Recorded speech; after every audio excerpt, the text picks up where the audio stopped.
oposisyon, pinalaan na kayo magsisi, itigil ang mga buktot na gawain ng mamamayan sa Luneta. Marcos Jr., hari ng korupsyon, pasista, dapat takwil at labanan.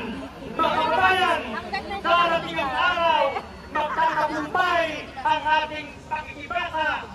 Sumunod!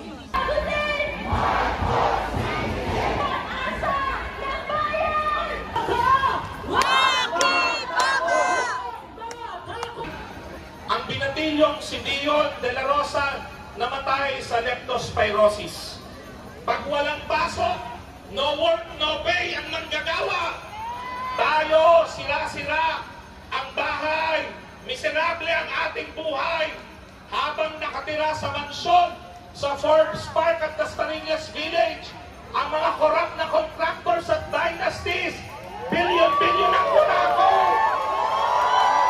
Nakakagalit ang 40... Abante pa! Abante!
laban sa korupsyon sa Luneta ngayon.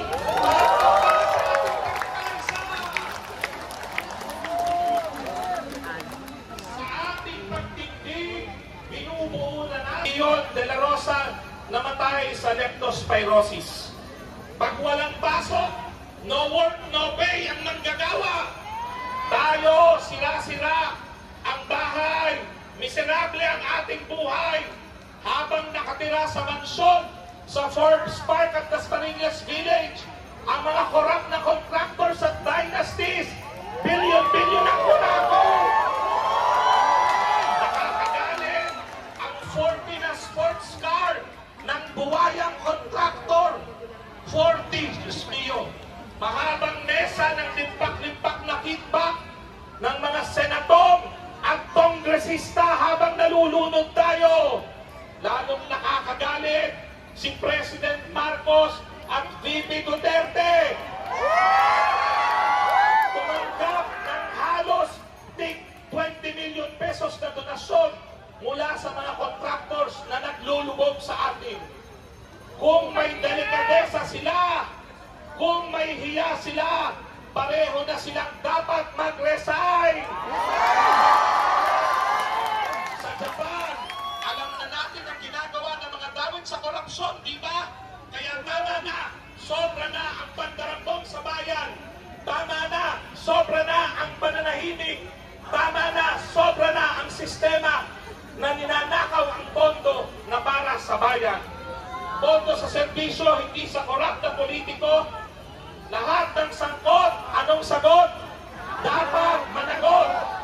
Lahat ng sangkot, dapat managot. Ikulong ang mga mandarambong at higit sa lahat, wakasan ang paghahari ng mga dinastiya at buuin na natin, baguhin na natin ang sistema. Maraming salamat. Tuloy ang laban, mga kababayan!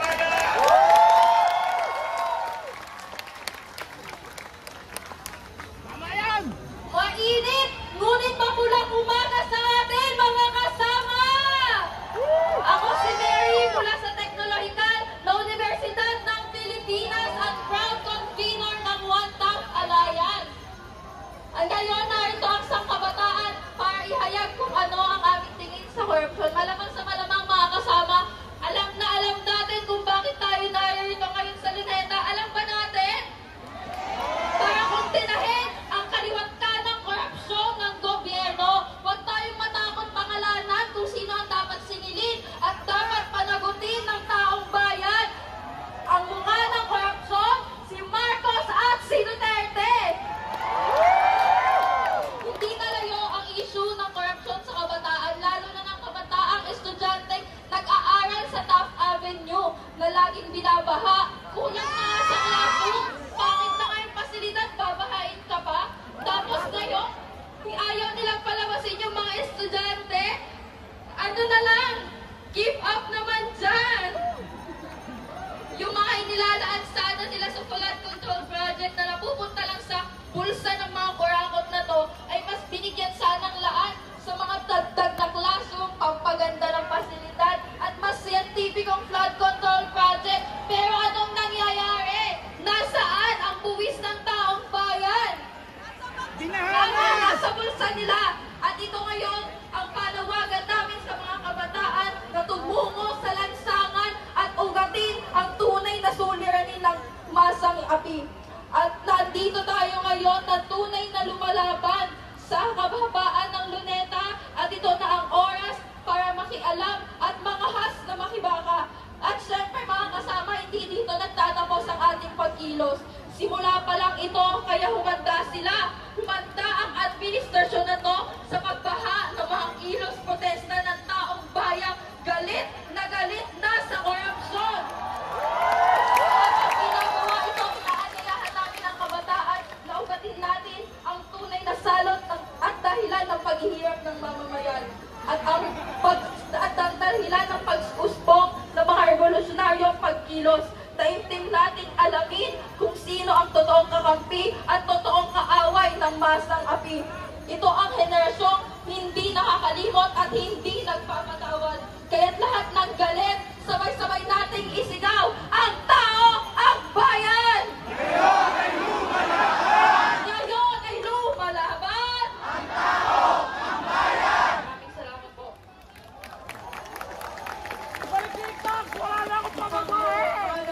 At nangaaraw ng araw sa ating lahat. Ako si Jack Evangelista mula sa Far Eastern University. Mula sa UPEL. Sa isa nyo ang mga estudyante. Nagpandarambong na ito. Sobra na! Tama na! Buong lakas nating isigaw, hayaan tayong marinig ng buong bayan. Lahat ng sangkot, dapat managot! Lahat ng sangkot, hindi masama ang magalit kung dahil mahal natin ang Diyos at ang ating kapwa na naghihirap. Dapat lang magalit sa korupsyon at katiwalian. Yan ang tanda ng tunay na pagmamahal at pagmamalasakit. Ang mga kriminal na ito na nagsamantala sa inilahad na posisyon mula sa pinakamaliit na kontraktor hanggang sa pinakamataas na posisyon, pinalaan na kayo magsisi, itigil ang mga buktot na gawain, ibalik ang inyong ninakaw. May baha na sa Luneta, baha laban sa korupsyon, handa ng lumunod sa inyo. Lahat ng sangkot, dapat managot. Mga kababayan, bayan, kapatid, kasama, kaibigan, huwag tayong matakot sa pananakot at pagpapatahimik. Huwag tayong malinlang sa matatamis na salita, sa mga nagbabalat kayo, o sa mga bulaang paggamit ng ngalan ng Diyos. Paigtingin natin ang laban sa korupsyon, sa paglabag sa karapatang pantao, at sa lahat ng kabuktutan. Ipahayag natin ang katotohanan, katarungan at pananagutan. Sumasa atin ang may kapal ng ating mahal na Diyos.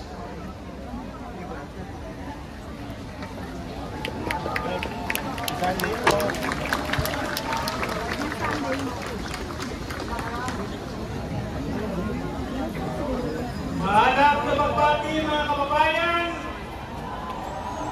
mabuhay ang malakas na ragasa ng baha ng mamamayan sa Luneta.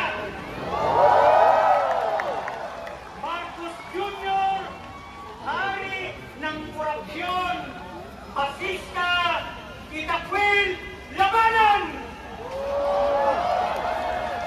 Mga kababayan, parang ako lang ang nakabota sa umagang ito.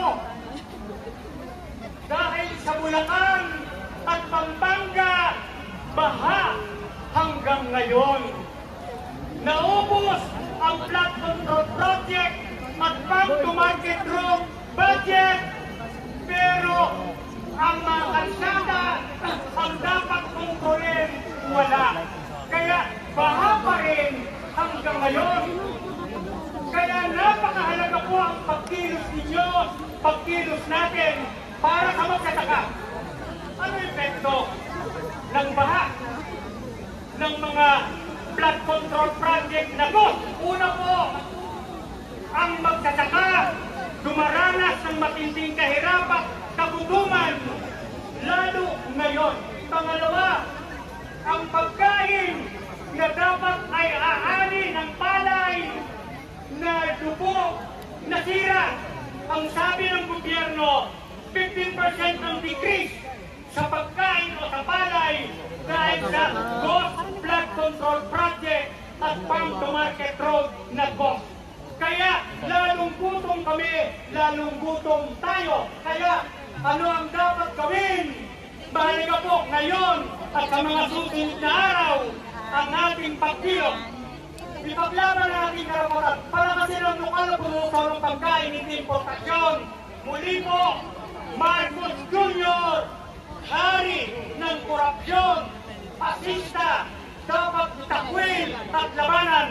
Mga kababayan, darating ang araw, magtatagumpay ang ating pakikibaka, sumulong, magkaisa, makibaka, magbunyagi. Sa anay ng mga makakalikasan, ako si Yunila Castro mula sa Kalikasan People's Network for the Environment. Nandito kami dahil magkaugnay ang issue ng pagsira sa kalikasan at ng korupsyon. Parehas na dinulot ng bulok na sistema. May pagbaha dahil inuna ang kita ng malalaking korporasyon kaysa pagdepensa sa kalikasan. Dahil inuna ang mangurakot ng gobyerno kaysa serbisyo sa mamamayan. Si Marcos Jr., kunwari may pakailan sa kalikasan at sa krisis sa klima. Yun pala, gagamitin lang para sa greenwashing projects niya. Ang flood control projects, kunwari para tugunan ng baha, yun pala para maging balot ng korupsyon. Sa lalim ng putik at kahirapan na kinalulubgan ng mamamayan, kulang na kulang ang mga putik na pinato at pinahid sa mga gusali at larawan ng mga kurakot at magnanakaw. Ang bawat punong tulutog, kapalit ng mga gusali, hindi naman tayo ang makikinabang. Ang bawat sira at multong flood control projects, kapalit ng mabigat po nilang mga bahay. Ang bawat bahang nilusong natin, kapalit habang sila komportable sa mabigat po nilang sasakyan. Ang bawat inakas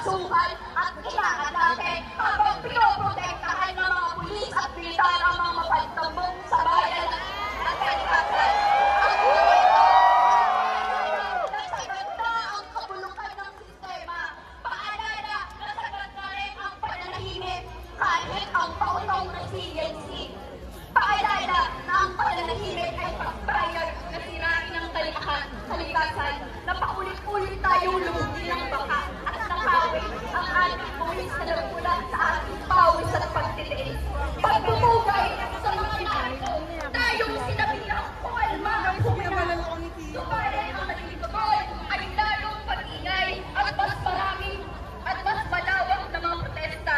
Dekada-dekada na natin itong nararanasan mula pa patas militar ni Marcos Jr. Patunay na nagbabago lang ang mukha ng mga magnanakaw. Patunay na magbabago lang natin ito kung babaguhin ang sistema at magagawa natin ito sa pagpapakita at walang pagpapagawang pagpapagay at gawa na tayo sa ganitong sistema. Pasuhin ang bulong na sistema.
Wala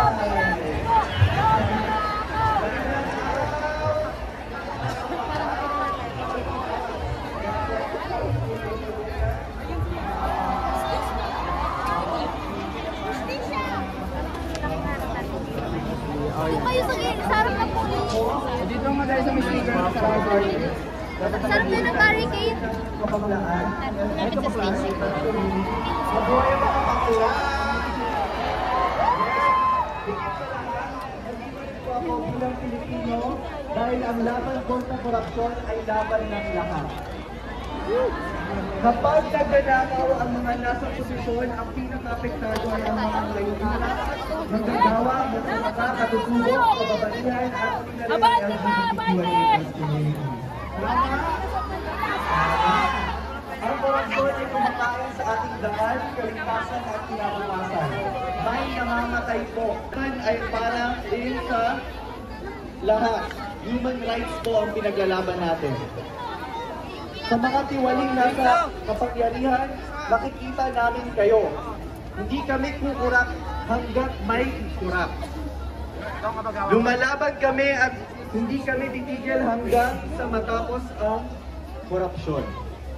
Kaya ngayon, upang may padama ang hinging pangarap ng isang makatarungang bukas, narito ang mga magagandahang halong queens na maghahandog ng isang kapangyarihang awitin. Isang awit na